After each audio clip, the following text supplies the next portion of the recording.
या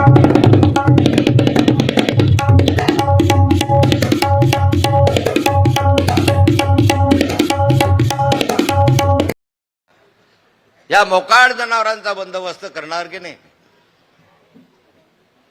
आणि आज माननीय मंत्री महोदय जे महाराष्ट्र राज्याचे मंत्री आहे, कोणाचे मंत्री आहे? राज्याचे. संपूर्ण राज्य त्यांच्या ताब्यात आहे,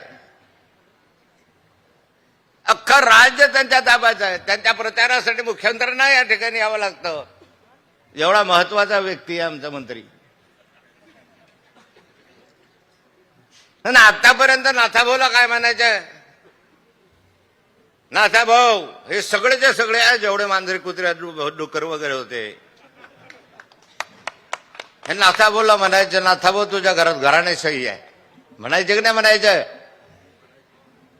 नाथाभाऊच्या घरात घराणे सही आहे म्हणायचे. आणि आता काय चाललेलं आहे? तुमच्या बायकोला तिकीट देऊन हे कोणती शाही निघाली?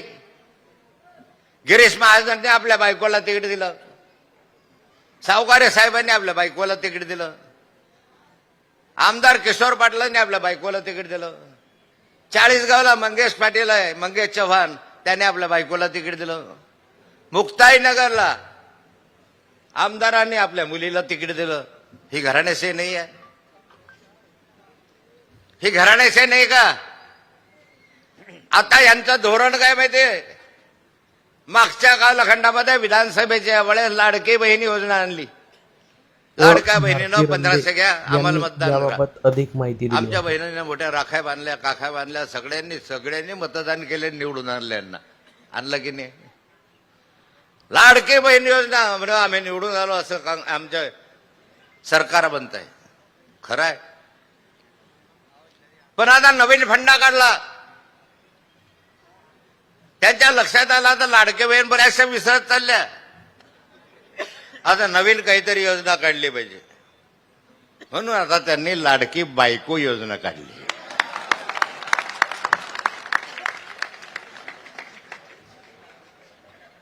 माझी लाडाची लाडकी बायको योजना काढल्यामुळे घराणेशाही नाही का? तुम्ही नाथाभाऊवर टीका टिप्पणी करत होता, तुम्हाला अधिकार काय? संतोष भाऊने सांगितलं, ज्यांना मी या ठिकाणी मोठं केलं तेच माझ्या उरावर बसले. खरंय संतोष भाऊ, डोक्यावर उरावर नाही म्हटलं त्यांनी, डोक्यावर नाचायला लागलं. तसं नाथाभाऊचं झालं. अरे यांना मी आणलं ना मंत्रिमंडळामध्ये येत आलेत. अनेक कार्यकर्ते जे या ठिकाणी मंत्रिमंडळात होते, केव्हा आपले कार्यकर्ते म्हणून आले, त्यांना मी तयार केलंय भुसावळ शहरामध्ये. अनेक कार्यकर्ते जे नाथाभाऊंनी घडवलंय आणि नाथाभाऊच्या डोक्यावर नाचायला लागले. अरे थोडीशी लाज बाळगा, थोडेसे शरम बाळगा घ्या. नाथाभाऊन तुम्हाला एवढं मोठं केलं आणि त्याच्या प्रतिमेला तुम्ही जोडे मारतात. नाथाभाऊच्या प्रतिमेला जोडे मारतात आणि आता म्हणता नाथाभाऊ माझ्या वार्डात येऊ नका बरं. तुम्हाला शरम नाही वाटले जोडे मारताना? नाथाभाऊ कुठे, तुम्ही कुठे? या गल्लीतले जे मोकाट सुटलेले त्याच्यामधले एक तुम्ही.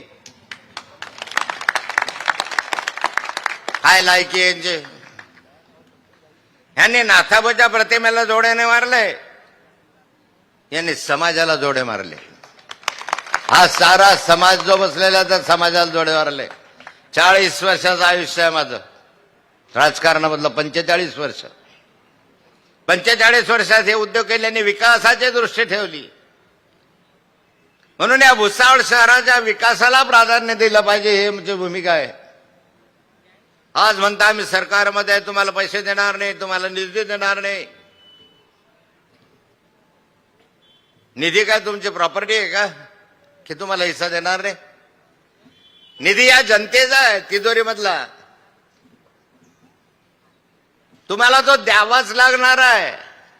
पर हेड प्रत्येक व्यक्तीच्या मागे केंद्राचा राज्याचा निधी जो ठरलेला असतो तो तुम्हाला द्यावाच लागणार आहे. फार जास्तीचा निधी नाही देणार. आम्ही आणू आमच्या कंपनीकडून, पण निधी देणार नाही हा तुमच्या अन्यायाने होणार.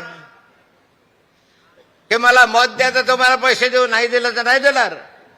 ही माझवर सही जर आत्ता ज्यांची आहे तर पुढे काय करतील?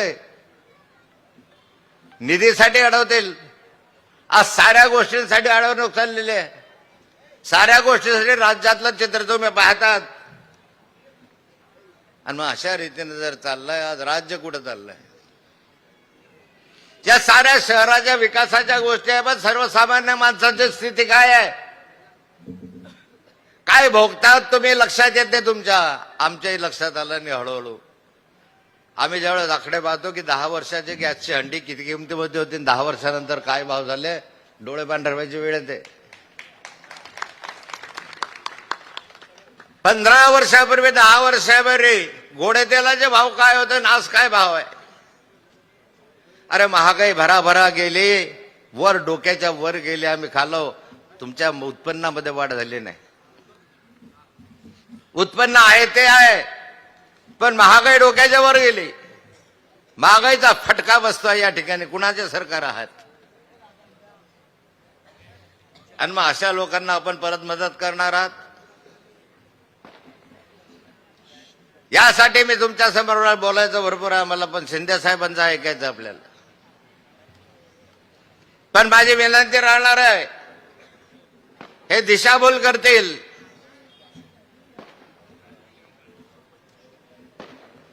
वेगवेगळ्या अफवा पसरवतील. उद्या म्हणतील संतोष भाऊ नाथाभाऊ कसा एकत्र आला तुमच्यामुळे एकत्र यावं लागलं.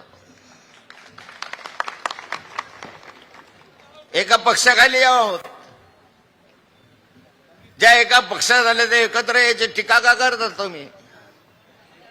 तुम्हाला काय अधिकार आहे? तुमच्या जवळचा सगळे भ्रष्ट माणसं, ज्यांना ईडी लागली, सगळे भानकडी लागल्या, चोऱ्या उचक्या करणारे बदमाश लोक ज्यावेळेस तुम्ही पक्षामध्ये घेता त्यावेळेस आम्हाला तुम्ही म्हणायचं तुम्हाला काय अधिकार आहे, नैतिक अधिकार. तुमच्याकडे किती चांगले चांगले माणसं आहे, विखे पाटलांसारखे, अजितदादांसारखे, भुजबळ साहेबांसारखे. किती नावं सांगू तुम्हाला. तुमच्या मंत्रिला खुर्चीला खर्चू लावून बसतात, त्याच्यावर ईडी लागली, ज्याच्यावर सीबीआय लागला. किती लोक आहे मंत्रिमंडळात? 90% लोक तर बाहेरचे आहे. यांचे आहे कोण?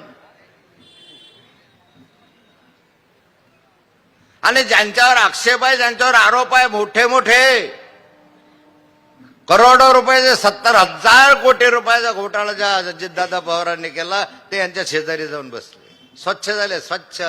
Washing machine. नाथाभाऊ जर तिकडे गेला असता, स्वच्छ होऊन बाहेर आला असता. पण खोट्याला भीडभाड घालायचे नाही. या शहराच्या विकासासाठी बाकी सर्व विसरा. ही संधी आहे. एक सामान्य कुटुंबातली महिला या ठिकाणी उभी आहे. तुम्हाला आम्ही चांगल्या कामकाजाची हमी देतो की चांगलं कामकाज होईल. हे समजू नका की नाथात आता संतोष जो माझा ऐकणार नाही. समज काढून टाका, गैरसमज आहे. नाथाभाऊच्या हातात दोर आहे बरं. कुणी शिरदोर झाला तरी आम्ही दोघे जण आवरणार आहे. ही चिंता